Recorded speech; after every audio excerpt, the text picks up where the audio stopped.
Así es, hermanos, les damos la bienvenida, como bien decía Sandra, a este quinto webinario. El tema es Proceso de la traducción de la Biblia a lenguas vernáculas. Y tengo el privilegio de poder presentar el día de hoy a nuestro expositor. Nuestro expositor es nuestro hermano misionero lingüista, Jenner Valdivia Cruz. Él es misionero oficial de la Alianza Cristiana y Misionera de Miraflores. Es licenciado en Administración y licenciado en Negocios Internacionales con especialización en Gestión Aduanera, y también ha cursado estudios de Lingüística, Traducción y Alfabetización. Ha sido facilitador de fonética articulatoria con nosotros en AEL Perú y también con SIN a través de los cursos fundamentales online. Actualmente, el misionero Jenner se desempeña como lingüista y asesor para el proyecto de traducción del Antiguo Testamento al quechua de Lambayeque. Además, es consultor en entrenamiento para proyectos de traducción. Así que damos la bienvenida a nuestro expositor y que el Señor siga usándole y que el Señor nos hable a través de este tema. Adelante, Jenner. Buenos días, hermanos. Es un gusto poder dirigirme a ustedes y poder hablar acerca de lo que se está haciendo en los proyectos de traducción y específicamente sobre los procesos para la traducción. Este tema es bastante bueno, es muy enigmático. La mayoría de gente desconoce cómo se lleva a cabo un proyecto de traducción o tiene ciertas ideas anteriores, ¿verdad? Cómo se deberían llevar o ciertas suposiciones sobre cómo es un proyecto de traducción o cómo es el proceso para la traducción de la Biblia. Voy a hablar desde la perspectiva de Lambayeque y en sí un poco la perspectiva desde Perú. Los proyectos de traducción pueden variar dependiendo de los equipos, dependiendo de las personas que estén trabajando ahí. Así que voy a hablar, grosso modo, un poco cómo es el proceso aquí en Perú, aquí específicamente con el equipo con el que estoy trabajando ya desde el 2015. Entonces, para ello he preparado unas diapositivas que voy a compartir con ustedes.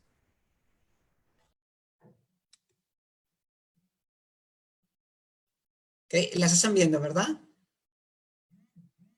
Ok. Sí, hermano. Bueno, Sí la vemos, sí la vemos. Sí, la vemos. Bueno, el tema de hoy, como les mencioné, es el proceso de traducción de la Biblia a lenguas vernáculas, o digamos, el proceso de traducción a una lengua en particular. Como les dije, este proceso voy a comenzar con una observación, ¿no? Que cada proyecto de traducción sigue más o menos los mismos pasos que lo que voy a mencionar yo, quizás en diferente orden, quizás algunos pasos no los hacen debido a las características del equipo o quizás necesitan algunos otros pasos adicionales. Yo los he tratado de sintetizar más o menos en 7 pasos, pero podrían ser más, de verdad. Si detalláramos minuciosamente cada paso, podrían ser muchos más pasos. Entonces, lo he puesto bajo la estructura del orden que seguimos nosotros, o sea, los pasos que hacemos aquí en la traducción para el Antiguo Testamento al quechua de Lambayeque, que es el proyecto en el cual yo trabajo, y también quería explicar un poco cuáles son los roles, porque todo este tema es muy desconocido y de inicio, cuando yo también me comencé a involucrar en el Ministerio de la Traducción, desconocía cómo se hacía un proyecto de traducción, ¿verdad? Entonces, creo que es necesario que la iglesia sepa si tanto quiere como involucrarse a trabajar en los proyectos de traducción o orar por los proyectos de traducción, porque uno va a poder orar con mayor sabiduría, con mayor entendimiento acerca de estos temas. Entonces, bueno, como les decía, hay algunos, estos siguen algunos órdenes que he puesto el orden en nuestro proyecto, el proyecto de Lambayeque, y esto puede deberse a la experiencia, como les dije, de cada equipo y de las personas involucradas en la traducción. Sin embargo, los pasos son los mismos para cada equipo en general, ¿verdad? Algunos pasos les digo que van a ser antes o después, dependiendo de los equipos, como ya les mencioné. Bueno, y en esas diapositivas les presento específicamente el caso de Lambayeque, de la traducción al quechua de Lambayeque al Antiguo Testamento. El quechua de Lambayeque es una lengua hablada en el norte del Perú. Para poder comenzar con eso, voy a poder hablar un poco más acerca de esto más adelante. Y específicamente cómo lo hacemos con mi equipo, ¿verdad? Como les mencioné. Bueno, en la foto que ven aquí está el equipo casi completo. Falta una persona que trabaja con nosotros adicionalmente. Somos, diríamos, 7 personas dentro del equipo. Pero en sí, los que trabajamos, digamos, en contacto más frecuente o o diario, somos nosotros 6. Bueno, como ven, los ponchos son, cambian, ¿verdad? Ven los del lado izquierdo, son 3 ponchos diferentes, que son de un solo color, y el otro son ponchos de rayas de diferentes colores. Y esto es porque el quechua de Lambayeque se habla en 2 distritos, en el distrito de Incahuasi y Cañaris. Entonces, en el distrito de Cañaris usan los ponchos de un solo color, que es ese color como guinda, como color, como un toque morado, rojizo. Y en Incahuasi se utilizan los ponchos de líneas con diferentes colores, siguiendo un mismo patrón. Cada cierto, o sea, sigue amarillo, verde, rojo y luego repite, ¿verdad? Y pues ahí estamos todos los miembros del equipo. Los 2 que están a la mano izquierda son los traductores de Cañaris. El que está en medio es el retrotraductor, que también es de Cañaris. Y los 2 que le siguen al retrotraductor del lado derecho, o sea, los que están en medio, con los ponchos a rayas, son los otros 2 traductores de la zona de Incahuasi. Y el que está de último soy yo. Y pues tenemos diferentes funciones, como mencioné, 4 son los traductores, 2 traductores de Cañaris y 2 traductores de Incahuasi, un retrotraductor, que es la persona que justo está en medio del equipo, con el poncho más claro de Cañaris, y yo que soy el asesor para el proyecto. ¿Por qué los proyectos tienen, digamos, esta cantidad de personas? Porque es necesario, en nuestro caso, en el caso de Lambayeque, conocer cómo se dirían en los otros caseríos, en los otros distritos que pertenecen a esta variante, a fin de tener una traducción que sea más homogénea y más, que ayude más a llegar al pueblo también de la zona de Cañaris y no solo únicamente de Incahuasi. Aunque nosotros básicamente trabajamos desde el lado de Incahuasi, es decir, que la oficina de traducción está en Incahuasi y también aquí en Ferrañafe, donde me encuentro yo ahora, el equipo de traducción básicamente trabaja en Incahuasi, entonces los traductores de Cañaris vienen aquí. ¿Por qué hablamos de traductores? Bueno, hoy en día los proyectos de traducción son llevados por la propia gente que habla el idioma, por los nativo hablantes. Y ellos, estos 4 hermanos, que son los traductores, son nativo hablantes del quechua de Lambayeque. Es decir, que el quechua es su lengua materna, es la lengua con la que ellos han aprendido a hablar inicialmente. También hablan español hoy, ¿verdad? Pero su lengua de mayor uso, de lengua familiar, lengua que hablan en el pueblo, la lengua con la que aprendieron de sus padres es el quechua. El hermano que está en medio, él es el retrotraductor y voy a explicar un poco más adelante lo que él realiza, pero él básicamente lo que hace es volver el texto del quechua al español otra vez, para un proceso posterior dentro del proceso de traducción. Y mi función es el asesor para este proyecto o facilitador, ¿verdad? Bueno, yo lamentablemente no tengo el quechua como lengua materna, yo soy de Lima, y pues en Lima, como muchos sabrán, no se habla quechua. Quizás llega gente del interior, pero en la propia ciudad no hablan. Entonces, muchos hemos tenido la poca oportunidad de escuchar quechua incluso en Lima y menos de aprenderlo, ¿verdad? Sería una bendición porque sería mucho más fácil poder llegar y luego aprender, sería más fácil aprender esta variante si yo hubiera hablado otra, ¿verdad? Entonces, comenzar a aprender esta variante fue bastante difícil, pero es necesario para los proyectos de traducción. Bueno, para ponerlos un poco en contexto, el quechua de Lambayeque, ese es ven el mapa del Perú, en la zona que está marcada de rojo es Lambayeque, la región o departamento, ya no sé cómo le llaman, ahora dicen que le dicen región, la región de Lambayeque, estamos bien al norte del Perú, y donde está marcado en el mapa a la mano izquierda, perdón, a la mano derecha es el mapa de Lambayeque puntualmente de la región, y donde está marcado de rojo son los distritos donde se habla el quechua de Lambayeque, que son los distritos de Incahuasi y Cañaris, como los ven. Pero también el quechua anteriormente se hablaba en algunas zonas de la... Incahuasi y Cañaris pertenecen a la provincia de Ferrañafe. Es decir, por eso ese quechua también es conocido como quechua de Ferrañafe. Pero también se hablaba antes en algunos caseríos, en algunos distritos de la provincia de Lambayeque, dentro de Lambayeque. Y hasta el día de hoy, incluso en el distrito de Salas, hay algunos caseríos que hablan el quechua de Lambayeque. También hay hablantes del quechua de Lambayeque en Piura. Como ven, hay una zona colindante con la región de Piura, al norte, y también hay un caserío, que es gente que migró de Lambayeque y hizo un caserío en Piura y hablan el quechua de Lambayeque. Y como ven, también es colindante con Cajamarca. Entonces, la zona colindante con Cajamarca también habla esta variante de quechua.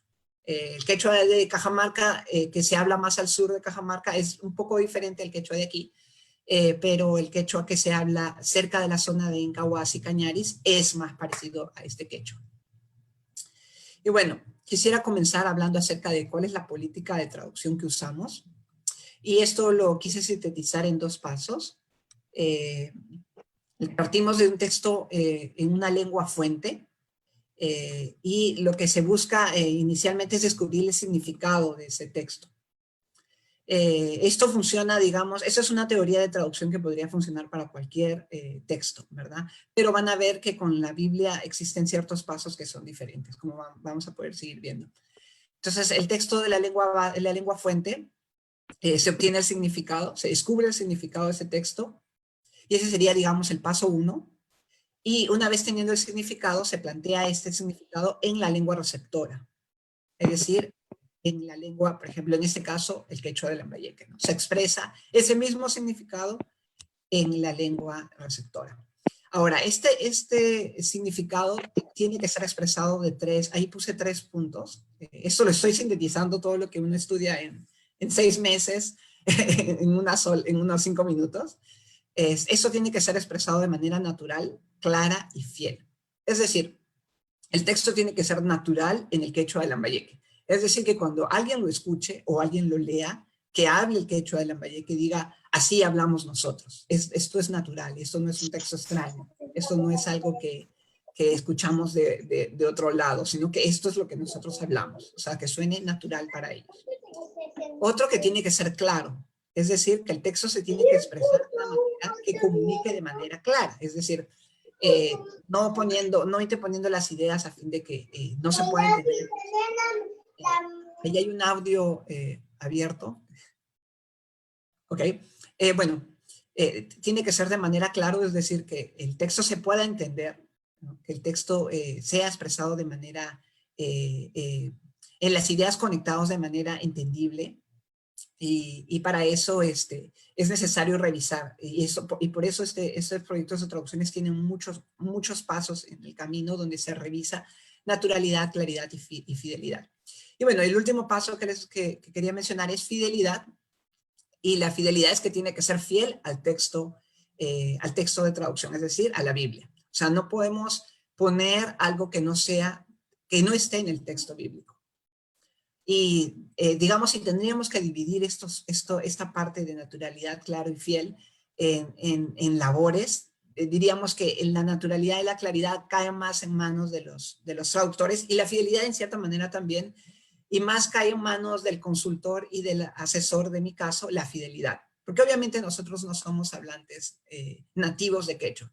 Entonces, tanto el consultor como yo no podemos decir, bueno, quizás hablamos el idioma, o tenemos cierto nivel de conocimiento lingüístico acerca de cómo funciona el idioma, pero no podemos decir, esto es natural y esto es claro. ¿Por qué? Porque la gente que habla la lengua como lengua materna sí puede llegar a decir, bueno, esto sí es, porque es parte de su día a día, porque han crecido así y han desarrollado un conocimiento más superior y más relacionado con su propia lengua. Entonces es el trabajo más de los traductores, que el texto sea natural y claro, y que del asesor y del consultor que sea fiel a los textos bíblicos.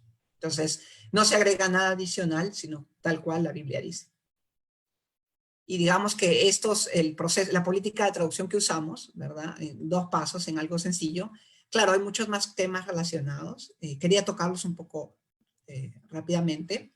Y es que no todo está en las palabras. ¿Cómo es eso, verdad? ¿Cómo que no todo está en las palabras? Pues podemos pensar que en la traducción simplemente juntar una idea A y B nos da una frase completamente entendible, pero no siempre es así.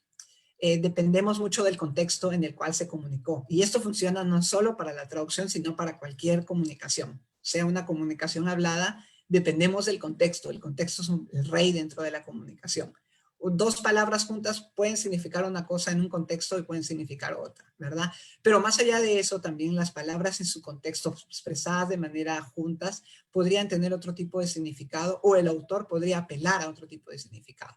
Entonces, por ejemplo, pongo aquí el Señor es mi pastor, el Salmo 23, 1a, y bueno, ahí tenemos a un pastor con ovejas, ¿verdad? Pero sabemos, cuando leemos ese texto, que no se refiere puntualmente a un pastor con ovejas, ¿no? Sino se refiere a una figura que iguala al Señor como un pastor que cuida de ovejas. Es decir, nosotros somos sus ovejas y Él es el pastor. Entonces, como ven, hay varias ideas encerradas dentro de estas palabras que no, que digamos, no solo quedan en la superficie, sino que van un poco más allá. Entonces, por eso que no todo está en las palabras. Entonces, al momento de poder saber cuál es el significado, también tenemos que saber qué es lo que está detrás de eso, ¿verdad? Por eso que no solo se puede traducir palabra por palabra. Yo recuerdo que alguien, bueno, lo he escuchado, no sé quién lo dijo, que alguien comentaba de que cuando se estaba promocionando todo esto de los proyectos de traducción inicialmente, una viejita en Estados Unidos le decía a un misionero, bueno, yo quisiera apoyarlos en los proyectos de traducción, así que mándenme una Biblia, mándenme un diccionario y yo voy en el idioma y yo voy a ir traduciendo palabra por palabra. Y pues sabemos que eso no tendría mucho éxito, ¿verdad? Bueno, como les decía, el contexto es el rey, ¿no? Y eso es un poco la idea que les expresé anteriormente. Lo que quiere comunicar, ¿verdad? Acá tenemos la forma del Señor es mi pastor, ¿verdad? Lo que se quiere comunicar, podríamos hablar acerca, bueno, yo estoy hablando acerca del pastor en general, no puntualmente de ese versículo, ¿no? Pues la persona podría pensar en un pastor de una iglesia, por ejemplo, ¿verdad? Que también utilizan ese término para pastor, ¿verdad? Entonces, si el hablante habla, el Señor es mi pastor, el oyente podría pensar, se está refiriendo a un pastor de una iglesia, ¿verdad? Entonces, lo que tiene en la cabeza el hablante podría referirse a un pastor, ¿verdad? Y lo que se esté refiriendo al oyente podría ser a un pastor de ovejas. Entonces, ambas ideas, aunque muchos dicen que los creyentes son a veces como las ovejas, que no hacen caso, ¿verdad? Y eso, pero sabemos que hay mucha diferencia entre personas y animales, ¿verdad? Entonces, es necesario poder comunicar de una manera clara a fin de que la persona cuando lea el texto no piense en A cuando uno se refiere a B, ¿verdad? Y bueno, ¿cómo podemos saber eso? Pues hay un ambiente cognitivo mutuo que engloba la comunicación en sí. Entonces, si ponemos una palabra, por ejemplo, yo pongo, por ejemplo, pregunto, ¿cuál es la palabra para pastor en quechua? Yo pensando en la idea de referirme a un pastor de una iglesia. Entonces ellos me dicen, bueno, pastor es mi chico, pero mi chico es el pastor de ovejas, o sea, no es el pastor de una iglesia. Entonces, utilizando esa misma palabra, pensando que el oyente al utilizarlo, el oyente va a pensar en el pastor de la iglesia, podría entrar en un error, ¿verdad? Entonces es necesario tener claro cuál es el ambiente cognitivo mutuo y lo bueno de trabajar con traductores locales, con traductores además creyentes, no lo mencioné, pero los 4 traductores son creyentes, 3 de ellos hacen, de los 5 del equipo que son locales, 4 de ellos hacen labor pastoral, entonces es una bendición porque ellos tienen mucho del ambiente cognitivo mutuo acerca de qué es lo que entienden las iglesias por las palabras de los textos en quechua, ¿verdad? O de la propia comunicación en quechua. Entonces hay que adecuar a fin de que la comunicación lleve hacia el mismo lugar que queremos apuntar y no vaya hacia otro lado, ¿verdad? Evitar este tipo de confusiones. Y por eso el contexto es el rey. El contexto nos va a definir cómo vamos a poder, digamos, traducir de una manera correcta. Y bueno, otra cosa que utilizamos mucho en la traducción, y esto lo voy a tomar de manera muy rápida, es la teoría de la relevancia. Y no la voy a explicar porque de verdad es un tema bastante largo. Los que tengan la oportunidad o quieran especializarse para trabajar en proyectos de traducción y Dios los llame a hacer esta labor, pues cuando vayan a CILTA les van a explicar más a detalle. Pero eso tiene que ver mucho con temas de pragmática y pues como les decía, el contexto define mucho en la comunicación. Entonces, por ejemplo, si yo digo la puerta está abierta, nosotros podemos pensar en la imagen, ¿verdad? Que es una puerta que está abierta, ¿verdad? Se ve la luz entrando, pero si yo la digo dentro de un contexto, por ejemplo, imaginemos que ustedes están pasando cerca de mi casa, imaginemos en el tiempo de la normalidad, ¿verdad? Y ustedes están pasando cerca de mi casa y me ven, ¿verdad? Por la ventana y yo les digo, la puerta está abierta. Entonces, ¿qué les estoy diciendo? Pasa, ¿verdad? Aunque no les esté diciendo pasa, los estoy invitando a pasar a decir la puerta está abierta. Pero imaginémonos en otro contexto en el que yo voy manejando, ¿verdad? Y ustedes van sentados como copilotos y la puerta en la que ustedes están sentados está abierta y yo voy a velocidad. Si yo les digo la puerta está abierta, ¿qué estoy diciéndoles? Estoy diciéndoles, cuidado que se pueden caer, ¿verdad? Entonces, como ven, no todo está en las palabras. El contexto ayuda mucho. Otra cosa que antes de entrar a los pasos quería explicar es acerca del software que usamos. Nosotros usamos un software que se llama Paratext. Perdón que cambié de repente el tema, pero se fue mi diapositiva. Para los proyectos de traducción en general se utiliza un software que se llama Paratext. Paratext fue específicamente diseñado para proyectos de traducción y es un software libre, o sea, es gratuito, pero es de permiso cerrado, es decir, solo está habilitado para los proyectos de traducción de la Biblia. Y estos permisos solo los puede dar, lo que yo sé, tanto SAIL o el ILB como las Sociedades Bíblicas Unidas, porque pues, se trabaja en colaboración. Y este programa está pensado justamente para poder elaborar, proyectos de traducción específicamente. O sea, es decir, que todas las herramientas, como podrán ver ahí, están relacionadas a los proyectos de traducción, dando contexto, dando significados, dando otras versiones de la Biblia. Y quería enseñarles un ratito el programa.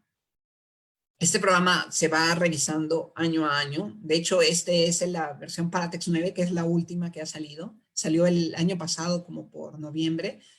Y creo que ya están trabajando en la 9.5 o en la 10. Siempre se está actualizando este programa y es de mucha utilidad.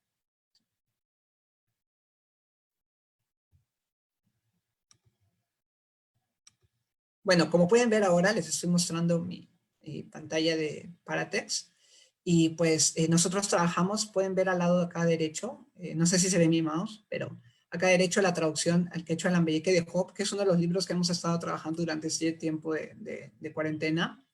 Y tenemos muchas herramientas para poder conseguir esa información de determinar cuál es el significado correcto del texto y también de poder conocer un poco más acerca del contexto, ¿verdad? Entonces, tenemos el texto en hebreo, que es el texto de referencia. Voy a explicar un poco más acerca de las fuentes que tomamos para los proyectos de traducción. Pueden verlo acá al lado derecho. Y acá en medio tenemos una nueva herramienta que han generado que nos ayuda bastante en el tema de poder conocer el significado de las palabras, no tener que ir corriendo detrás de los diccionarios, sino acá, si tuviéramos que utilizar todo de manera de libros impresos, imagínense, tendría que tener una mesa muy grande, primero para que entre todos los 6 del equipo, y segundo, para que pudieran entrar todos los libros que necesitaríamos. Gracias a Dios existen estos programas hoy en día que facilitan mucho los proyectos de traducción, que facilitan mucho también el hecho de no tener que transportarse. Nosotros trabajamos en 2 lugares, básicamente en Incahuasi, pero aquí también en Ferreñafe, por el hecho del internet. Ahora hay internet en Incahuasi, gracias a Dios, pero por mucho tiempo no lo hubo, entonces a veces necesitábamos comunicarnos con el consultor y teníamos que venir aquí, a Ferreñafe, donde estamos, donde sí hay internet más fluido. Entonces, imagínense viajar con todos los diccionarios y con todos los libros de contexto bíblico, con todos los comentarios y con todos los textos paralelos y todas las referencias cruzadas, estos libros grandotes que no sé si han tenido la experiencia de verlos. Son unos libros muy grandes, entonces imaginarse viajarse cada vez, ir de aquí a Incahuasi toma más o menos unas 5 horas y viajar con todo eso cada vez, ir y bajar, ir y venir, no sería muy práctico, ¿verdad? O comprar y tener doble, ¿verdad? Pero tendríamos que tener muchas bibliotecas. Gracias a Dios estos programas sintetizan y ayudan mucho a eso. Entonces pueden ver aquí al costado, en la parte de abajo, hay alguna información también de versículos como materiales de referencias cruzadas acerca de palabras que se han utilizado en hebreo. Y aquí también en esta herramienta de un recurso aumentado salen algunos significados. Lamentablemente mucho de esta información está en inglés. Y esa es la parte triste. ¿Por qué? Porque pues muchos de los traductores locales no hablan inglés. Entonces es necesario que en el equipo haya alguien que al menos hable inglés. Esa es mi función. Yo, gracias a Dios, sí hablo inglés, entonces me sirve mucho para poder leer muchos materiales. También tenemos logos, utilizamos mucho de logos, pero la gran mayoría de logos que tenemos para traducción de la Biblia es en inglés. Así que, hablando básicamente hacia la traducción del Antiguo Testamento. Y es un poco el trabajo faltante en América Latina. Con los pueblos, la mayoría ya tienen Nuevos Testamentos, muchos tienen Nuevos Testamentos, y el trabajo que se necesita hoy en día es Antiguo Testamento. Y para el Nuevo Testamento ya hay mucho traducido al español, pero para el Antiguo no. Entonces es necesario que al menos en el equipo haya alguien que pueda hablar inglés. Entonces, parte de la información, aquí podemos encontrar más información acerca de contexto, acerca de uso, acerca de animales, acerca de, bueno, diferentes cosas relacionadas al Antiguo Testamento. Yo hablo puntualmente del Antiguo Testamento porque trabajo en un proyecto de Antiguo Testamento. Y también tenemos en este lado de abajo algunas traducciones. A mí me encanta utilizar mucho la NIV en inglés y la ARA en portugués. Me gustan mucho esas dos versiones, así que son mis dos primeras versiones de referencia también, junto con el hebreo. Pero tenemos muchas, como pueden ver acá. Incluso tenemos versiones en quechua también, de otras variantes de quechua que ya tienen el Antiguo Testamento traducido.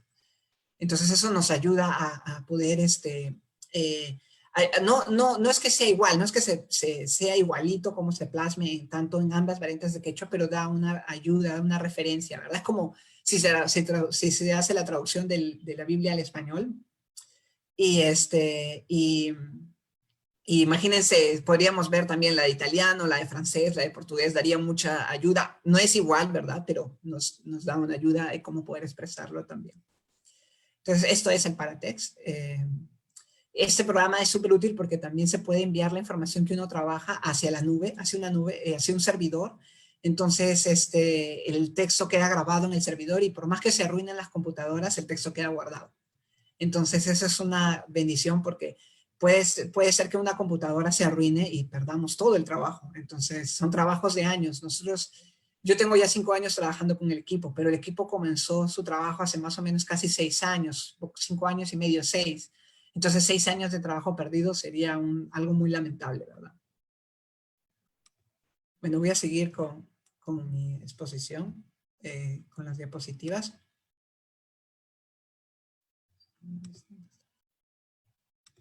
Ok. Bueno, ya les hablé acerca de Paratext, que es el software que usamos para la traducción.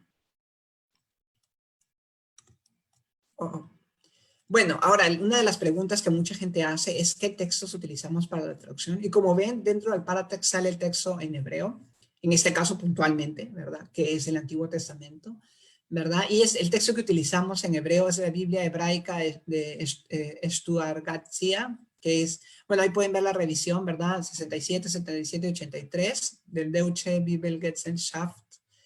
Para el análisis de la morfología del texto usamos, porque también dentro de ese mismo texto tenemos un análisis de la morfología del hebreo. Yo lo uso mucho, porque me ayuda a entender más acerca de en qué tiempo fue conjugado, características de los sustantivos, etcétera, ¿verdad?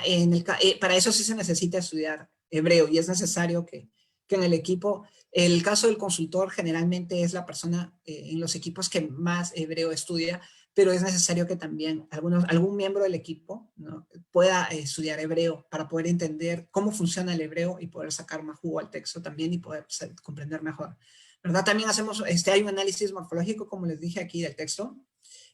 También utilizamos una herramienta con este texto, que es unas notas del texto crítico hebreo.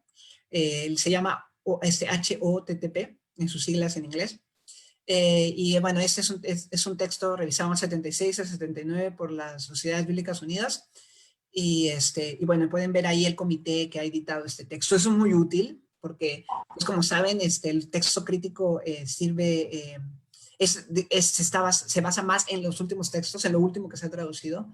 Entonces, en lo último que se ha encontrado, tanto los textos del Qumran, ¿verdad?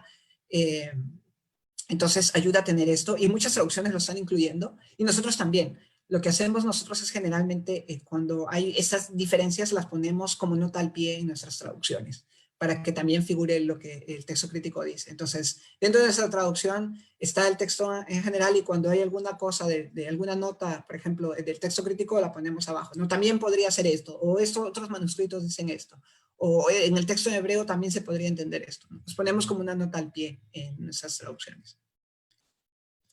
Y bueno, mi función, que es un poco la función que una persona que no habla la lengua materna y que no es un consultor podría realizar dentro de un equipo, es en mi caso, bueno, mi título es asesor, pero mi trabajo es un poco más como facilitador dentro de un proyecto de traducción. Ahora, ¿qué es un facilitador? Como la misma palabra dice, facilita el proceso, ¿verdad? Entonces, a mí este gráfico me gustó. sale una pieza, ¿verdad?, que está completando, y es un poco eso, ¿verdad? Poder ayudar a completar lo que falte dentro del proceso de traducción. Entonces, parte del trabajo de un facilitador, que sería el trabajo que realizaría un foráneo, o una persona que no habla la lengua materna, pero que trabaja en el proyecto de traducción, es poder completar todas esas necesidades que hay dentro del equipo. Entonces, por ejemplo, se necesita que alguien sepa hebreo, pues el facilitador debe conocer hebreo.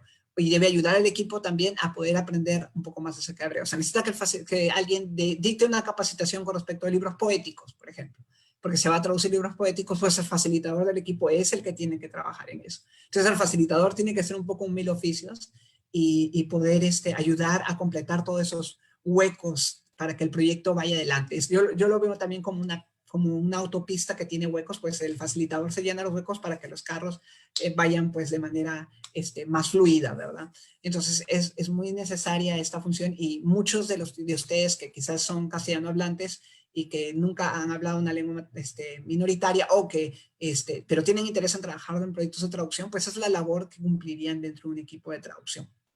Ser un facilitador no es un trabajo sencillo, es un trabajo bastante que requiere bastante esfuerzo, pero pues el deseo es de que pues, la gente tenga la Biblia traducida en su idioma, ¿verdad? Y es un trabajo un poco tras bambalinas, ¿verdad? Pero de verdad, al final lo ve Dios su trabajo, ¿verdad? Entonces es muy necesario, y pues para la mayoría de los equipos se necesita. Hay mucha gente trabajando incluso en India, gente que habla hindi, por ejemplo. Es una presentación de una muchacha que habla hindi y trabaja con algunas lenguas de la India para la traducción. Y ella es facilitadora dentro de un equipo, ¿no? Y también tuvo que aprender el idioma del equipo con el que se trabaja, pero completar muchas necesidades dentro del equipo, incluso temas administrativos. Entonces, mi profesión inicial es administrador. Entonces, mucho de mis herramientas de administración me han servido también para mi trabajo dentro del proyecto de traducción. Y bueno, ahora sí vamos al grano. Díganme cuando se termine el tiempo, porque ya se me olvidó. Y bueno, antes el paso... ¿Perdón?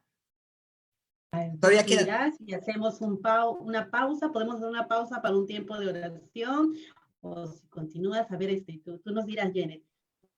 Ok, creo que estaba hacer pactado. Una pausa? Podemos avanzar 2 puntos más y hacemos una pausa. ¿Está excelente, bien? Excelente, okay. Ya, claro, adelante. Bueno, adelante. Ok, lo he llamado paso 0 de entrenamiento.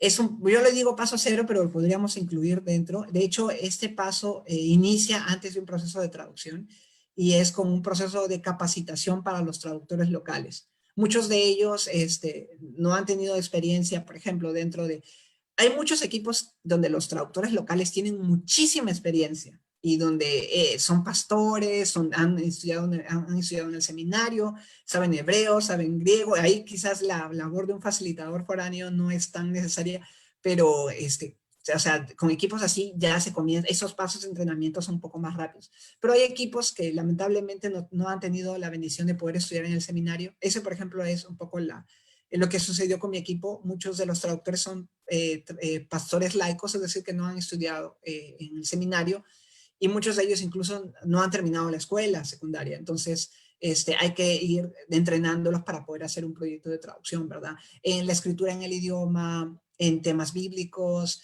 en temas de redacción en español también, en preparar en cómo redactar un texto, en utilizar computadoras, etc. Entonces, todo es un entrenamiento inicial antes de que comience el proyecto. Pero ese entrenamiento no termina, ese entrenamiento continúa a lo largo del proyecto. ¿Por qué? Porque el texto, la Biblia es un texto muy rico, muy lleno de figuras narrativas, muy lleno de... No todo es plano en la Biblia, sino que tenemos narraciones, ¿verdad? Tenemos libros que cuentan la historia de Israel, que cuentan acerca de las grandezas de Dios, de la creación, pero también tenemos libros poéticos, ¿no? Como Salmos, Proverbios, ¿verdad? Que tienen una estructura muy particular y que no se traducen de manera igual que un libro, que una narración. Y tenemos libros proféticos también, ¿verdad? Que tienen muchas características. Entonces es necesario ir haciendo la capacitación a medida que el proyecto va avanzando. Entonces ese es un entrenamiento continuo hacia la traducción. Y un poco esta labor cae dentro de las manos del facilitador, que es el que tiene que entrenar al equipo, o buscar la manera, en caso de que no tenga las herramientas a la mano, de que el equipo reciba eso, ¿no? Lamentablemente hay muy poca gente involucrada en los proyectos de traducción que yo he solicitado siempre, por ejemplo, necesitamos poéticos, ¿verdad? Entonces, que venga alguien a entrenarnos acerca de libros poéticos y no hay. Entonces, a mí me tocó cuando estudié en CILTA hablar acerca de traducción de libros poéticos y ya yo lo di, pero sería bueno tener mucho más gente involucrada, ¿verdad? Entonces, el facilitador tiene que buscar las herramientas y si no el mismo, primero sumergirse en libros y leer y poder luego ayudar al equipo, ¿verdad? Entonces, ahora, como les decía, el entrenamiento continúa y no únicamente solo en temas de traducción, sino que también en temas de, por ejemplo, ahí en la foto que ven a la derecha fue un entrenamiento que hicimos sobre libros poéticos con relación a Proverbios y Eclesiastés, que fue inicios de este año, ¿verdad? Y pudimos ver un poco el contexto del libro, ver las características. Ellos ya habían recibido una capacitación sobre libros poéticos anteriormente cuando traducimos Salmos, pero fue necesario y es necesario ir haciéndolas, ¿verdad? O acerca de contexto geográfico, ¿verdad? Acerca de historia de Israel. Este tipo de capacitaciones van a seguir a lo largo de todo el proyecto de traducción y es necesario que el equipo las tenga, ¿verdad? Otra cosa gratificante es que después esto les sirve para sus prédicas, en el caso de que ellos son pastores. Y yo he tenido el gozo y la bendición de poder ver cómo ellos hacen sus prédicas, de predicar, de ellos mismos predicar dentro de eventos de la iglesia que he hecho aquí. Y de verdad es una gratificación de ver cómo uno colabora, aunque sea un poquito en su capacitación y cómo sus mensajes van siendo cada vez de más calidad y de más de comprensión y uso de la palabra de Dios. Y bueno, como ven al lado también hay entrenamientos de cómo funciona el software de Paratext, porque es necesario también conocerlo, cómo funciona para poder sacarle el jugo a este proyecto, a este programa. Entonces ahí está uno de mis compañeros, José, entrenando el equipo en Paratext, en Paratext, bueno, en una versión anterior, no en esta. Y pero como les dije, pues hay muchos entrenamientos en sí, ¿no? O sea, podríamos separar también los entrenamientos por género de libro, ¿verdad? Es necesario hacer una capacitación, un entrenamiento para eso.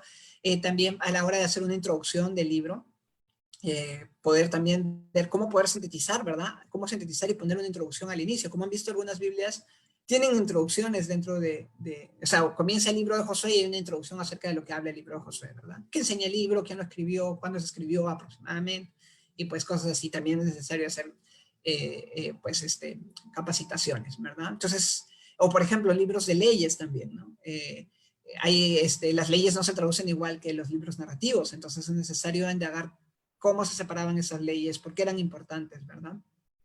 Yo les cuento de manera personal que con Levíticos, cuando hicimos la traducción de Levíticos, para mí fue el libro que intenté leer muchas veces en mi vida y siempre me quedé en la mitad porque me parecía aburridísimo, pero ahora es uno de los libros que más amo y que ha ayudado a entender mucho acerca de Israel. Así que no solo aprenden ellos, sino que uno mismo también. Y eso es muy gratificante, poder aprender de la palabra de Dios mientras que vamos avanzando en el trabajo. Bueno, el primer paso dentro del proceso de traducción, ya entrando directamente al proceso de traducción, es la elaboración de un borrador de un libro. En el caso del equipo de Lambayeque, nosotros avanzamos en la normalidad, o sea, antes de COVID-19, nosotros avanzábamos teniendo un libro o dos libros, dependiendo de la cantidad de versículos del libro y cuán grande sea también, la elaboración de un borrador. Entonces se dividía el borrador. Bueno, pueden ver al equipo trabajando en los borradores. El libro se dividía, perdón, entre el equipo de traductores por una cantidad de versículos más o menos similar para que no hayan peleas entre ellos, ¿verdad? No, porque yo trabajo más y el otro, ¿verdad? Sino que puedas trabajar todos por igual. Y después, el equipo trabajaba esas traducciones en su casa. Entonces, antes de esto, como les comenté, hacíamos un entrenamiento para poder conocer un poco más acerca del libro, de poder tener un contexto más claro acerca del libro, para que ellos puedan elaborar una exégesis inicial que sea bastante buena y que el borrador sea bastante bueno, ¿verdad? Porque el borrador es nuestro primer paso, pero de todas maneras es importante, ¿verdad? Es importante tenerlo. Aunque el borrador cambia mucho durante todo el proceso de traducción, es una base que nos ayuda a poder trabajar, es como un cimiento, ¿verdad? Que ayuda a poder construir toda la casa arriba, ¿verdad? Aunque se tenga que cambiar muchas partes dentro del borrador.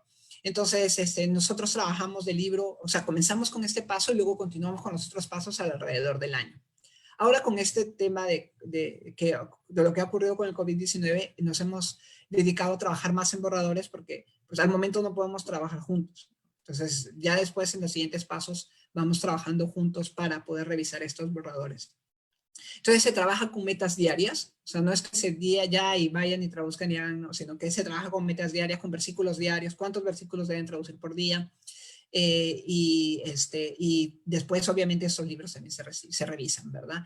Y después se une todo, ¿no? Y mi trabajo durante ese tiempo es revisar todo lo que tenga que ver con respecto a esos libros que se han traducido. Uno diría, ah, qué chévere que solo te... No, es de verdad revisando un solo capítulo al día a veces. A ver, revisando, por ejemplo, un libro, por ejemplo, Job. Reviso un capítulo al día, porque salen tantas cosas dentro de ese capítulo y es necesario tenerlas claras al momento que lo vamos a revisar en equipo, porque eso ahorra mucho tiempo. Entonces el asesor va estudiando cada libro, cada capítulo, y va poniendo notas. Yo lo que hago es, tengo un Word y en el Word pongo las notas de todo lo que encuentro, por si saltan dudas o por si algo no se ha entendido bien o para poder mejorar la exégesis dentro del texto, entonces es necesario tenerlo claro. Me gusta hacerlo, pero ya después de un mes de revisar un mismo libro, ya uno dice, no quiero más, ¿verdad? Pero uno aprende mucho acerca de la palabra de Dios haciendo este paso, ¿verdad? Entonces, el primer paso es la elaboración de borradores de un libro. Ok, si quieren nos podemos quedar aquí. Luego seguimos después con los otros pasos. Voy a aprovechar esta diapositiva antes de pasar a la siguiente para hacer algo que debía haber hecho al inicio y que se me pasó. No los presenté por nombre a los hermanos. Entonces, a la hora que oraron, yo decía, bueno, y hubieran orado mejor conociendo sus nombres. El que está aquí a la mano derecha de los traductores en la parte de arriba, perdón, en la mano izquierda a la parte de arriba, es el hermano Pedro Manayay. El hermano que está justo debajo se llama Pedro Neira, los dos se llaman Pedro, así que tenemos primera y segunda de Pedro. El que está en la parte de arriba, a la mano derecha, se llama Eduardo, es el más joven del equipo. Y el que está en la mano, en la parte de abajo, se llama Santos. Y el otro hermano, que voy a presentar su foto más adelante, él se llama Víctor. No los presenté por nombres, ¿no? Y pues ellos, los que están arriba son de Incahuasi y los que están de abajo son de Cañaris. Es una manera fácil. La verdad no se me ocurrió, no se me ocurrió ponerlos así por algo en específico, pero ahora que lo veo, pues veo que se presta. Bueno, para poder seguir avanzando,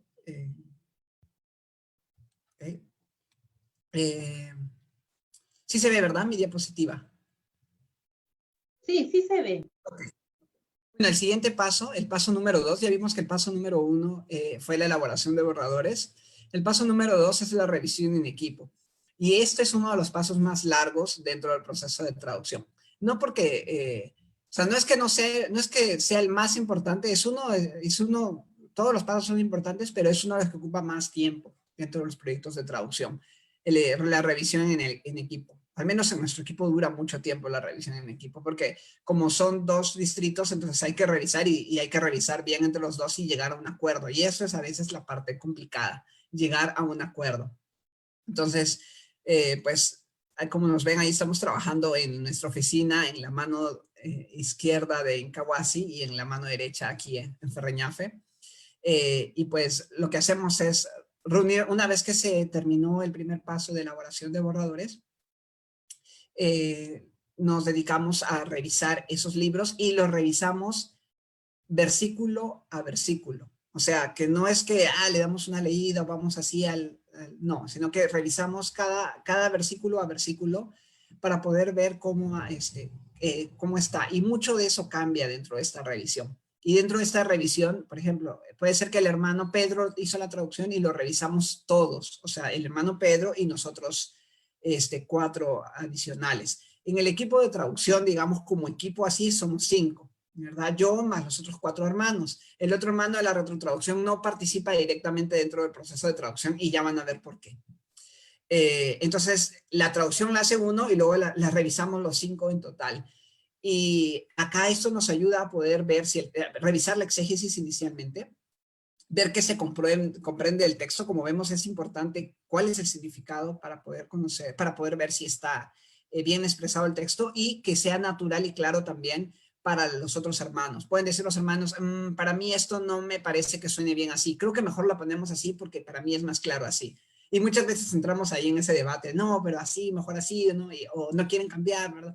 Entonces tenemos que ponernos de acuerdo y ver cuál es la manera más sencilla de ponerlo. Y muchas veces le damos vuelta al texto, ¿no? Completamente, o lo ponemos de otra manera que sea más comprensible, o cambiamos una palabra por otra que comunique mejor. Entonces ese es el momento donde, digamos, es como si fueran varias, como coladores, ¿verdad? Entonces ese es el que es más finito, el colador, ¿verdad? Porque ahí sí va a tener que pasar el texto, va a quedar, digamos, no la versión final, porque van a haber muchas revisiones después, pero digamos una versión muy final, ¿verdad? Muy, muy cerca de la final. Este es el paso clave, ¿verdad?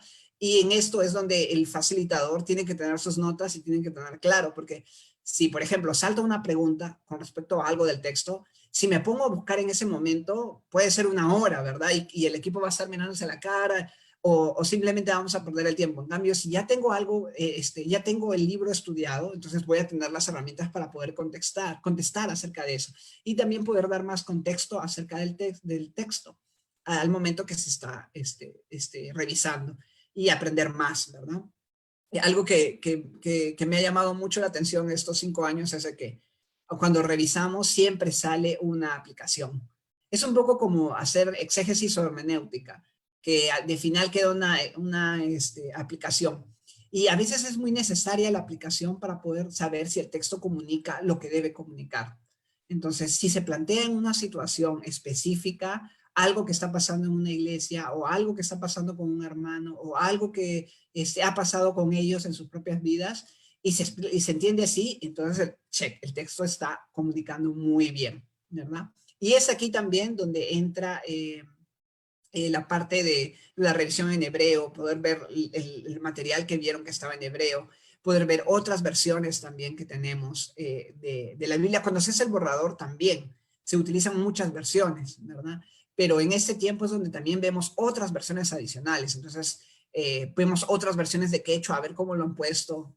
Quizás hay una palabra que nosotros no estamos pensando y que ellos sí la han puesto y que se usa también aquí. Entonces, vemos también otras versiones de quechua, vemos otras versiones en otros idiomas. A mí me gusta, como les dije, ver mucho la NIV y la ARA. Hay mucha gente que no le gusta, pero pues es cuestión de gustos, ¿verdad?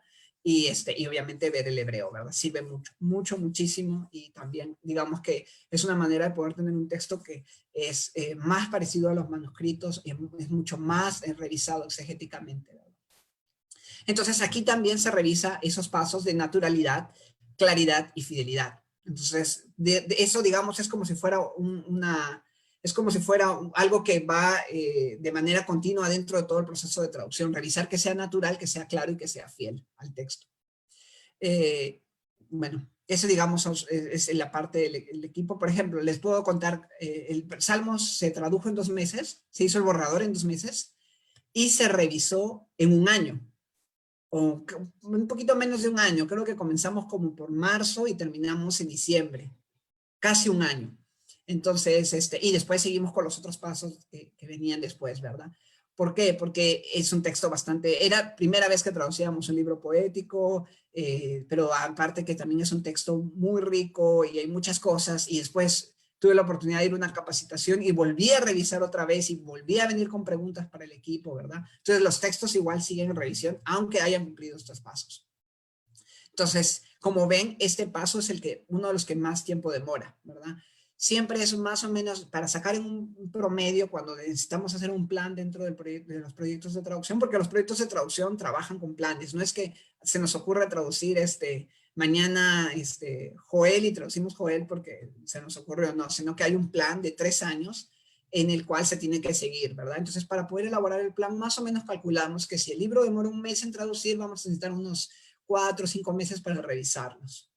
Entonces, como ven, bueno, Salmos es una excepción, ¿verdad? Es un libro bastante grande de 150 capítulos, ¿verdad? Entonces, obviamente demoró bastante también poder revisarlo. Después de ese paso 2 viene un paso 3, que es una lista de verificaciones. Eso es un proceso que se hace a través del Paratext. Y dentro de esta lista de verificaciones en sí, lo agrupé, es un paso dentro de varios pasos. Entonces, dentro de la lista de verificaciones, lo que hacemos es, pueden ver ahí en la pantalla, estábamos revisando, si no me equivoco, lista de verificaciones.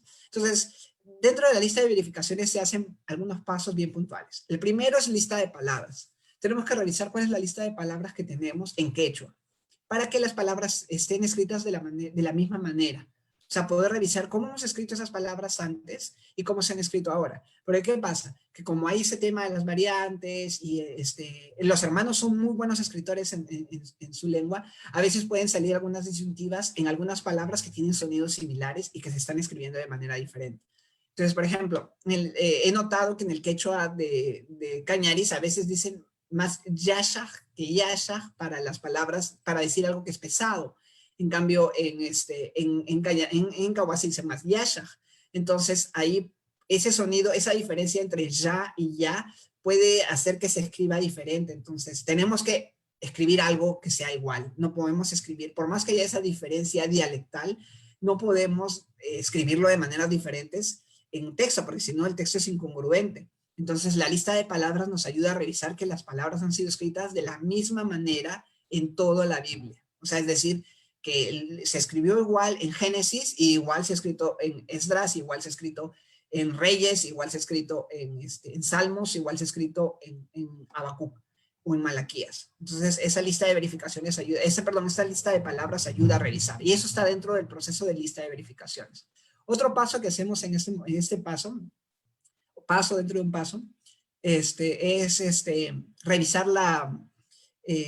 los pasajes paralelos. Como saben, la Biblia tiene muchos pasajes paralelos donde una parte de la escritura ha sido, en hebreo, está escrita en la misma manera en otro, o muy similar. Entonces revisamos estos pasajes paralelos para saber que están quedando igual, ¿verdad? Entonces, a veces también ayuda a limpiar un poco el texto, porque hemos puesto, por ejemplo, una palabra para un texto en Crónicas, por ejemplo, Crónicas y Reyes, que tienen mucho parecido, ¿verdad? Entonces, y hemos puesto otra para Reyes. Entonces, a veces cuando hacemos la revisión de lista de paralelos, perdón, la revisión de pasajes paralelos, nos damos cuenta que habíamos puesto una palabra que queda mejor ponerla también en Crónicas. Aparte que el texto queda más similar en esa zona, en esa parte, que son pasajes muy similares, ¿verdad? Entonces, revisar eso ayuda dentro del proceso. Otra cosa que hacemos que es bastante importante y que creo que es una de las más importantes dentro de este paso es la revisión de vocablos bíblicos.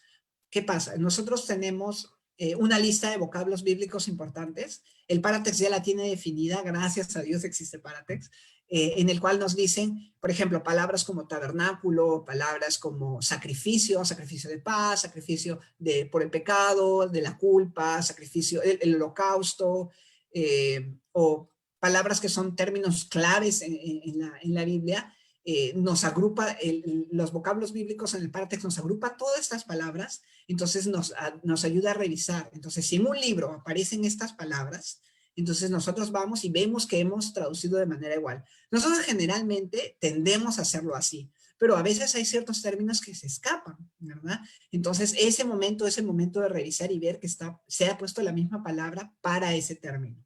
Entonces, por ejemplo, hablan acerca de sacrificios de paz.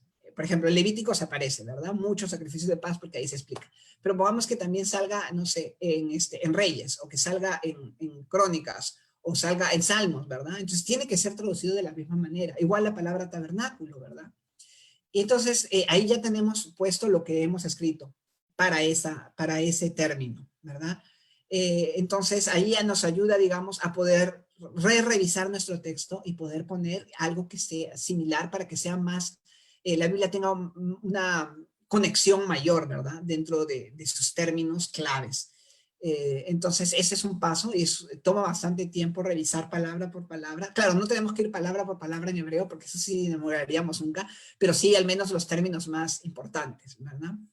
Entonces ahí les puse, en la mano derecha les puse un pantallazo, ven ahí el texto en hebreo y él sale en la última parte del texto en quechua. Ahora, hay una característica con algunas lenguas, es que las frases, cuando no hay palabras en sí, sino que se tiene que expresar a nivel de frase, ¿verdad? Para poder comunicar lo mismo, entonces tenemos que revisar que calce igual. Y muchas veces no calce igual, entonces se puede tener un término, cuando no son términos como tabernáculo, como sacrificios puntuales, y son otros términos que son un poco más flexibles en su significado, entonces sí podemos utilizar más de una expresión, pero no es que utilizamos 10, 15 expresiones, sino que utilizamos 2 o 3 nada más. ¿Okay? Entonces, ese es otro paso. Otra cosa que hacemos en este paso, que es dentro de esa misma lista de verificaciones, es revisar puntuación, que no falten puntos dentro de los textos de las oraciones, que no falten comas, que si se abre el signo de interrogación o de exclamación, se cierre, y si se cierra, que esté abierto también, ¿verdad? Entonces, el Paratext nos ayuda a poder definir eso. Nos dice, les manda un aviso y dice, aquí falta cerrar el signo de exclamación o abrir el signo de exclamación. Igual con las comillas, ¿verdad? Nos ayuda a poder ver cuando falta una comilla, o cuando hay comillas dobles, si no se han cerrado, si no se han abierto. Hay muchas partes en el texto donde hay comillas, ¿verdad? Entonces es necesario tener, si las abrimos, cerrarlas, y si las cerramos, abrirlas, ¿verdad? Entonces, todo este paso está dentro de la lista de verificaciones. Entonces, así tenemos un texto más limpio, ¿verdad? Y más consistente también, que es lo que se quiere, ¿verdad? El siguiente paso, que es el paso número 4, es la retrotraducción. Y esto en sí es como si fuera un proyecto paralelo a la traducción. ¿Por qué? Porque este paso lleva a otro proceso diferente.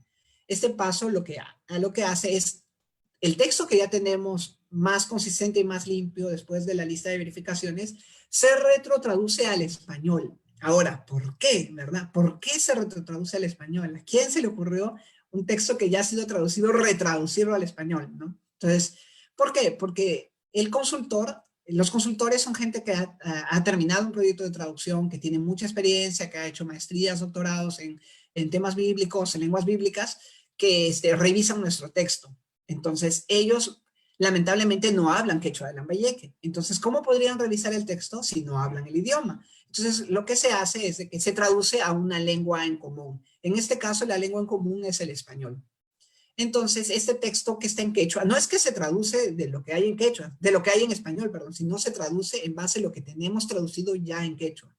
Con lo que ya se ha traducido en quechua, eso es lo que se pasa al español.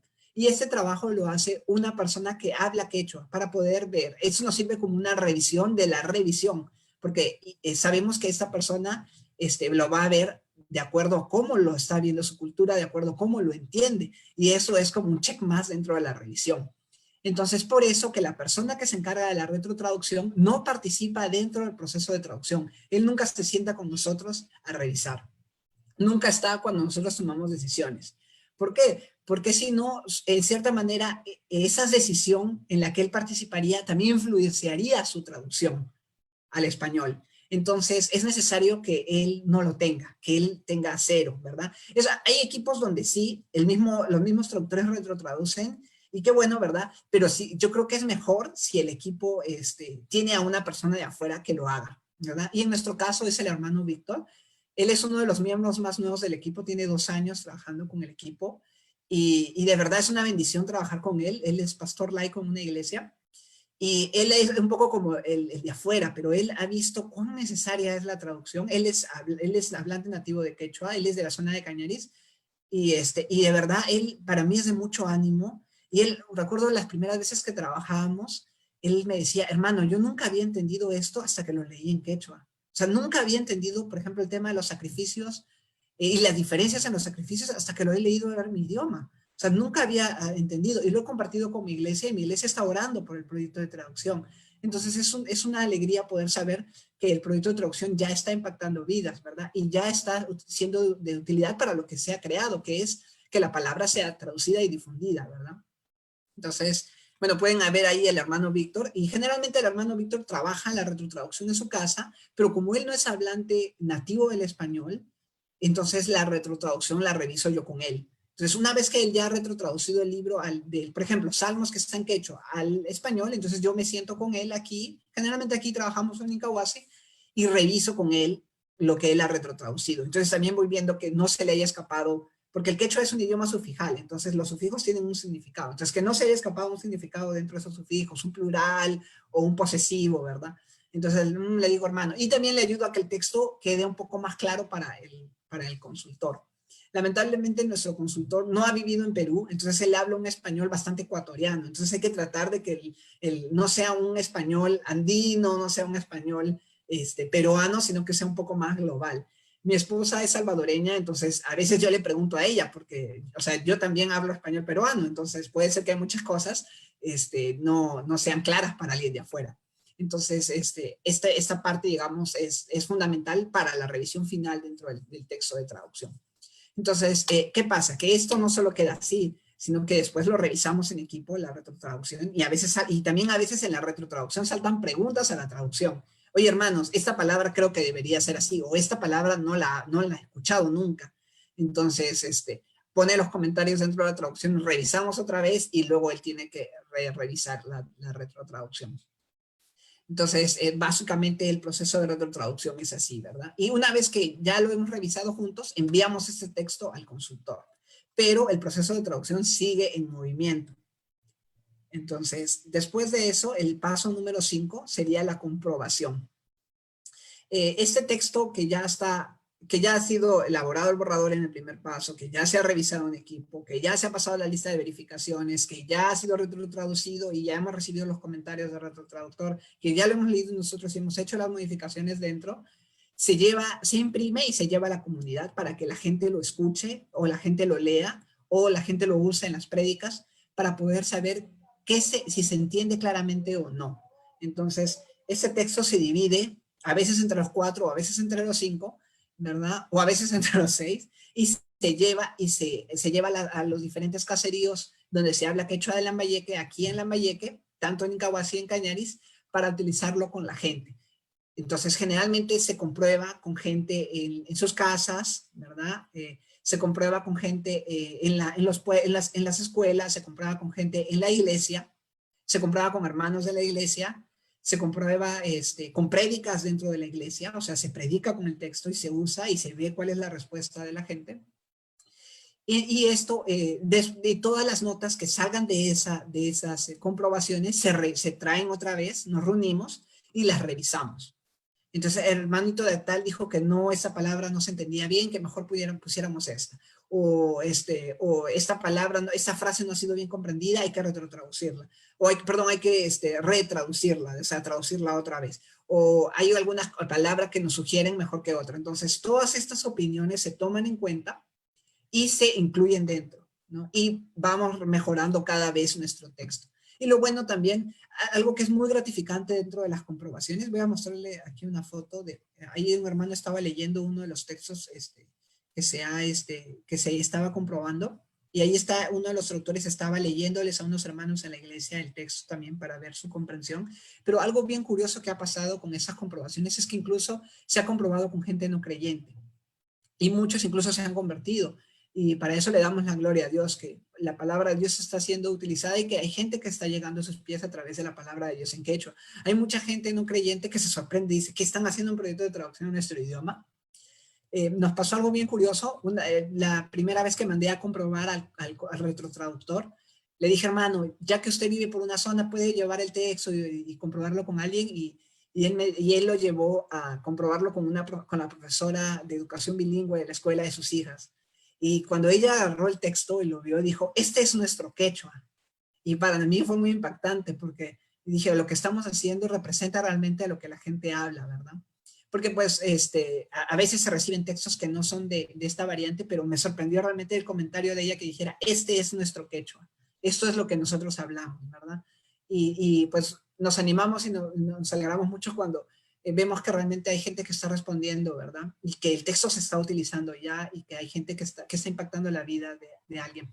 Yo recuerdo que inicialmente cuando vine aquí, porque nunca fue mi plan venir aquí, yo quería ir al norte de otro continente, pero fue el norte del Perú, siempre fue al norte, pero el Señor tenía planes, ¿verdad? Y yo mi oración inicial era siempre que la palabra de Dios corra, ¿verdad? Como un río dentro de la zona andina, ¿verdad? Y creo que en parte se está haciendo, y mucho es la labor de la iglesia también, ¿verdad? De la iglesia quechua aquí. Y por eso le estoy muy agradecido a Dios que la iglesia quechua se mueve bastante aquí. Y también que la palabra de Dios puede ser comprobada en las mismas iglesias y puede tener impacto con otras gentes. Entonces, este es un paso muy importante, ¿verdad? Y también en esta parte a veces se reciben donaciones. Las iglesias donan una lata de oca, donan o le dan la comida al hermano que va a consultar, a comprobar, perdón, o le dan un lugar donde quedarse o lo reciben, ¿verdad? Muchos piden libros, dicen, quisiéramos tener Génesis o quisiéramos ver algún otro libro, ¿verdad? Entonces, es muy grato y ese es uno de los pasos que me gustan mucho, ¿verdad? La comprobación. Y bueno, como paso casi final dentro del proceso en sí, es la consultoría, ¿no? Entonces, como les expliqué antes, el texto que ya había pasado por todos esos procesos se envió al retrotraductor, después incluso que se reciben las cosas de la comprobación, se incluyen esos cambios dentro de la retrotraducción. Es bien curioso porque los procesos de retrotraducción, me voy a tardar mucho si les abro el archivo para que lo vean, pero tienen un check. Entonces, si se hace algún cambio dentro de la traducción, el check de la retrotraducción se quita y se hace un signo de interrogación para que el retrotraductor sepa de que ese texto ha sido modificado en la traducción. Así sea una coma, así sea un punto, así sea un signo de exclamación, se cambia si se hace un cambio en la traducción, la retrotraducción le sale una interrogación dentro de la casilla. O sea, como decir, falta revisar otra vez. Entonces, el consultor solo revisa si tiene los checks. Si tiene los checks hechos, nuestro consultor es así, él dice, solo reviso si tiene los checks. Entonces, si ve un texto que no tiene check, me escribe un correo y me dice, no tiene check, o se me ha olvidado de ponerle check, o falta hacer algún cambio dentro de lo que se ha traducido. Entonces, trabajamos con un consultor. Antes hemos tenido 2 consultores hasta ahora. Bueno, pueden ver en la mano izquierda, ¿verdad? Ahí estábamos, esas fotos del 2015, fue cuando recién comencé a trabajar con el equipo. Estaban revisando Génesis, era el primer libro que se revisaba, y él era nuestro consultor. Y bueno, por problemas de salud, él ha tenido que jubilarse, y lo extrañamos mucho. Es una persona que queremos mucho, todo el equipo, y bueno, ahora está viviendo en su país, ¿verdad? Bueno, él también es peruano, pero él es de Estados Unidos también, entonces ahora está viviendo allá, ya está jubilado y tiene problemas con sus manos, entonces ya no puede escribir, ¿verdad? Y fue una de las personas que me animó a participar en este proyecto, ¿verdad? Y incluso la primera vez que vine para trabajar en el proyecto fue con él. Entonces le tenemos mucho cariño todos en el equipo, les mandamos videos a veces. Y con él revisábamos de manera presencial. En ese tiempo no se hacían retrotraducciones escritas, sino orales. O sea, es decir, que se leía el texto y el hermano lo retrotraducía oralmente, pero a veces se perdía mucho, entonces pasamos a retrotraducciones escritas después. Y ahora trabajamos, quizás no lo ven muy bien, pero está aquí a la mano derecha, y esa foto ya es un poco más actual, y bueno, se ve al fondo al hermano. No hemos podido trabajar de manera presencial aún. Iba a ser la primera vez ahora en marzo, pero como se dio todo esto, se cerraron las fronteras y todo, tuvo que cancelar su vuelo y ya no pudo venir. Y esa es la razón por la que estábamos en Ferreñafe. Veníamos porque venía con mi esposa aquí porque íbamos a trabajar aquí con el equipo para revisar con el consultor. Y al final aquí nos agarró la cuarentena y nos quedamos aquí. Y el equipo quedó allá, no pudo venir. Incluso tenía al retrotraductor viniendo aquí para poder revisar Salmos juntos. Y le tuve que decir, cuando decretaron la cuarentena, decirle, hermano, regrésese porque no sabemos cuánto tiempo vaya a durar la cuarentena y no sabemos que usted tiene familia, ¿verdad? Tiene que estar con su familia. Ya, ¿cómo hacemos aquí después si no puede regresar? Entonces, hasta ahora no hemos podido. Yo lo conozco a él de otras capacitaciones que he tenido. Este hermano ha trabajado en la traducción del Nuevo Testamento. Es el nuevo consultor. Ha trabajado en la traducción del Nuevo Testamento al quichua de Salasaca en Ecuador. Es consultor también para otros proyectos en Venezuela y de verdad yo solicité que él fuera porque él tiene experiencia con otras variantes de quechua, entonces es mucho más cercano que el consultor tenga algo de experiencia en una lengua emparentada, en una lengua de la misma familia, que en una lengua completamente diferente, ¿verdad? Puede ver el texto, no lo entiende completamente, pero al menos tiene una idea de cómo funciona el quechua, ¿verdad? Y eso ayuda. Y ayuda para entender también más la retrotraducción. Entonces, ¿cómo hacemos la retrotraducción ahora?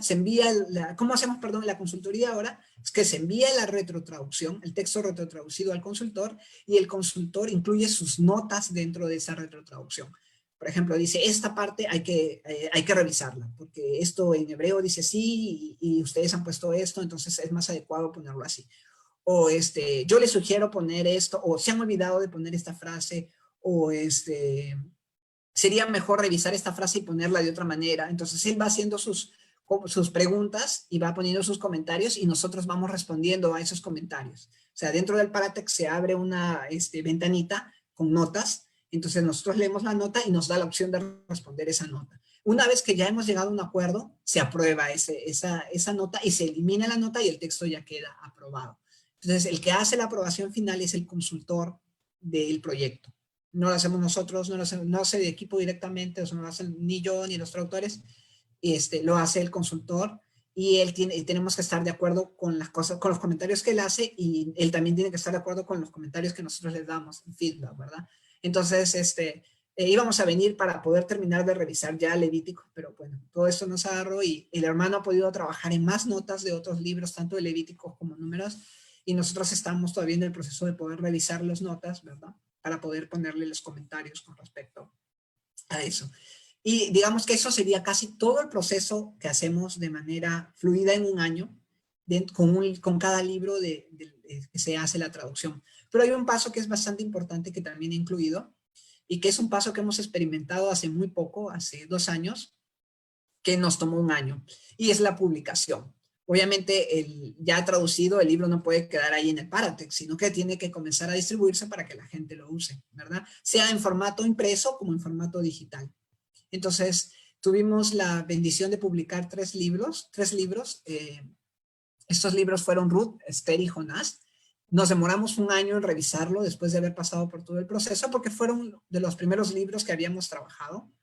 Entonces, hemos ganado más experiencia, ¿verdad? Como todos en su profesión ganan experiencia con el pasar de los años, pues nosotros igual dentro de la traducción ganamos experiencia, ¿verdad? Entonces, nos tardó más o menos ese tiempo, casi un año, poder revisar estos libros. Primero darles una buena leída, después ver qué cosas se podrían mejorar, otra buena leída, mejorar, mandarlo al consultor, otra buena leída. Y después de eso se envía para una diagramación donde se cortan y se hace la presentación del libro, se escogen las imágenes, ¿verdad? Y luego se imprime. Entonces, en el 2018, imprimimos, a finales del 2018, a inicios del 2019, se imprimió en el 2018 a finales y recibimos los libros aquí en Lambayeque en el 2019, inicios del 2019, y allí estábamos contentos. Ahí no puse una foto, pero cuando vieron los libros los hermanos estaban muy contentos, que ya el trabajo estaba impreso, que ya se podría compartir y ya se podría distribuir también a las iglesias. Y una de las actividades que hace la iglesia quechua, los distribuimos. Pueden ver la foto a la mano derecha del hermano Pedro vendiendo algunos de los libros a la gente en la confraternidad de iglesias quechuas. Ahí están unas hermanitas de Cañaris viendo los libros. Y hay otras fotos también que podría enseñarles acerca de la publicación. Y digamos que ese es el paso, pero es uno de los más importantes porque nos permite distribuir también la palabra de Dios y que realmente pueda llegar a su razón de ser, que es ser distribuida, ser utilizada, ¿verdad? Tenemos planes de traducir, como vieron los pedidos de oración, de imprimir, perdón, Josué. Josué fue el segundo libro que se hizo, que pasó por todos estos procesos de traducción. Entonces nos ha tomado bastante tiempo, casi digamos desde finales del 2018, en poder revisarlo y poder, entonces hemos pasado parte de 2018, 2019 y ahora 2020. Y ya estábamos como en la última revisión, había varias cosas que hacer mejoras y que hacía que el texto quedara un poco más, no es que el texto estaba malo, sino que el texto podía quedar expresado de una manera un poco más pequeña, expresando lo mismo, ¿no? Obviamente esta forma de traducción se ha logrado con la experiencia, ¿verdad? Con la experiencia que el equipo ha ganado en estos 6 años de traducción. Entonces ahora encontramos maneras de expresar lo mismo, pero de maneras más, con menos palabras, ¿verdad? Y a menos, como dicen, a mayor comprensión, hay una frase, ¿verdad?, que habla acerca de eso, ¿no? Entonces se revisó y ya le había puesto las últimas notas y nos agarró también el tema de la cuarentena. Nosotros teníamos pensado publicarlo, o sea, mandarlo a publicar ya. Era la última forma, la última que nos quedaba era responder esas notas que yo había puesto con algunos comentarios en Josué. Y pues el libro se nos ha quedado un poco paralizado, pero tenemos el deseo de poder, de una de las primeras cosas que hacer una vez que nos reunamos juntos es terminar de revisarlo, mandarlo a que lo diagramen e imprimirlo. Incluso hemos recibido donaciones de algunos hermanos para poder imprimirlo. Entonces, queremos ya sacarlo, ¿verdad? Y distribuirlo no solo quizás de manera impresa, sino que también de manera digital. Así que esos son los 7 pasos de la traducción. No sé si tienen algunas preguntas. Quería un poco terminar animándolos, de verdad. Se necesita mucha necesidad entre los proyectos de traducción. Necesitamos más gente involucrada, necesitamos más gente que quiera salir al campo a servir con los proyectos de traducción, a aprender sus idiomas, a poder capacitarse para poder ser facilitadores o poder trabajar en áreas de alfabetización, pero específicamente en proyectos de traducción necesitamos mucha gente que se involucre en proyectos para trabajar como facilitadores en proyectos de traducción, que puedan capacitarse en temas de hebreo o griego, dependiendo de lo que quieran trabajar, en temas de lingüística para poder comprender mejor la lengua, en temas bíblicos, en temas de experiencia de campo,